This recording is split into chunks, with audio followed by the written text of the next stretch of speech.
Previously, Hero Blade lost almost all of his powers after his battle with the Demon King, so he enrolled in the Hero Academy to live a normal life this time. He wanted to make friends and thought of living a pretty normal life, but their King Gil revealed to him that his new friend Sophie was an artificial human created to make artificial hero. Blade gets upset that Sophie had to be born like this because of his powers, so he took her out on a date and at night. He apologized to her that she was born this way because humans wanted to copy his powers. Blade felt a really hard sense of guilt. But Sophie comforted him because she doesn't mind that she was a copy, instead she felt blessed that she was born as a copy of Blade, the kindest person.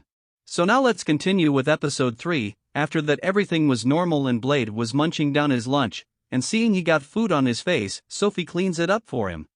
But seeing them this close, Ernest gets jealous, and their other friends joins their group and Jessica was flaunting her new outfit. She asked Blade about it. But instead of a compliment, Blade thought Jessica must be freezing. Blade is a knucklehead, so Leo gets in and compliments ladies, but they didn't give him much attention. Then Ernest asked Blade about the magical beast that King had brought to the school for training, but Blade doesn't care what Gil has been up to.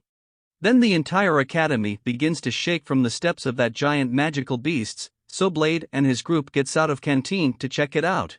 There they saw the magical beast is a dragon, and it was causing a ruckus, so Blade gets closer to him with his plate and jumps above its head and knocked it down.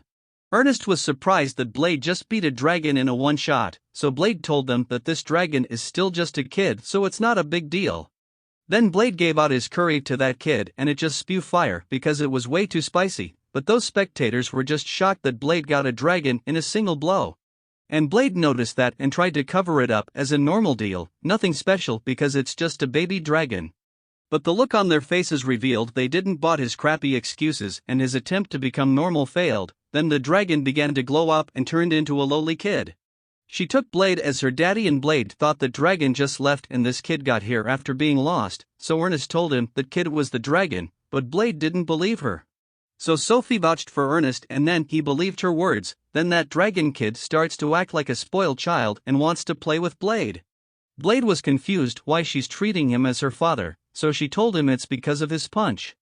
And now our hero suddenly become a father and Blade started to do his daddy's duties and named her Cuchulainn. Blade named her on a devoted knight who always stayed true to his promise, so Cu also promised to be just like that knight. Then Ernest just casually walked in and got embarrassed seeing Blade naked, but since it's her fault for walking in, she turned normal again because she had brought information, that is, if a magic beast is defeated by a human in their previous life, their soul will still stay in this world, and when they are reborn, they take the form of a human after being defeated by a human again. It was more like a way to seek out power, but Ernest noticed one thing: Ku was a girl, so she stomped Blade's face and got away. Then another day, Ku was being her daddy's daughter and getting fed by him, so Claire tried to feed her as well, but Ku gets super annoyed because she doesn't want to befriend any human because humans are weak. Even more so, Ku wants Blade to give his full attention only to her and no one else, and for that she wants a morning kiss from Blade. But Ku is frustrated because Blade stares at mature women all day and doesn't give her much attention and left. Ku didn't know how much of a grave danger she had thrown onto Blade. Blade tries to clear his name, but no one believed in him, and for that he was sentenced and guilty, so Blade got a mood down as he was punished by Ernest to stay alone. And looking at him, other from advanced class wanted to call him, but Ernest she didn't allow them.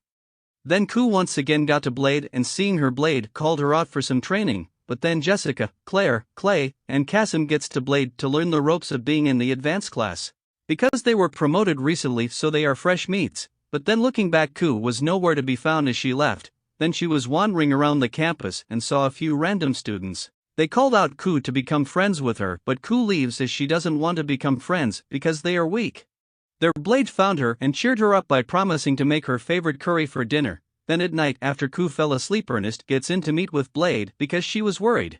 And there he explained that dragon torment their child right after they are born, so the baby dragon learns that someone stronger than them imprints as their parents. And Ku was alone from her childhood, and Blade doesn't want her to be alone again anymore and wants to raise her seriously, so Ernest felt ease in her heart that Blade is serious about Ku. Then she called out Sophie because she was also worried, but hearing Blade she got relaxed as well. But then after Blade returns, Ku was not in the bed, because she woke up to stare at the moon. Ku thinks the two moons are parent and child, Big one's a parent and small one's a child, and that's why they always stay together. So hearing this, Blade told her about making a few friends.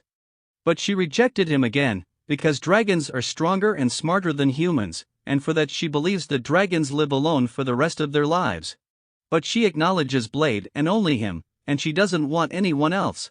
Then on another day at noon, Blade gets to this hopeless King Gil to take Ku back, but when he was taking care of her, she got frustrated by him and left. And Blade can't believe he can't even take care of a kid. He's the definition of hopeless. So Blade went to his room and saw Ku was casually playing with her stuffed toys. She got Ernest and Sophie. More so Jessica and also Claire, but surprisingly she had one doll for each of the students she had met up to this point, about 108 in total, and she remembered their names clearly. Blade couldn't believe it and began beating himself up so hard that Ernest had to stop him, and then he tells her that dragons don't acknowledge anyone who's weaker than them. But they also feel lonely and want to be friends, so Ernest told him to ask for help to anyone and rely on someone for once. Ernest reminds him how he had helped her with her curse. So Blade got that, and Ernest took Blade to the training arena, and there Blade asked them all to defeat Ku in a battle to become her friends. But everyone out there knows they won't be a match for a dragon, so Blade and Ernest get down on their knees and beg them, and along with them. The entire advanced class asked for their assistance, so seeing them, those students agreed and prepared to fight Ku, while Gil sat back and enjoyed the show.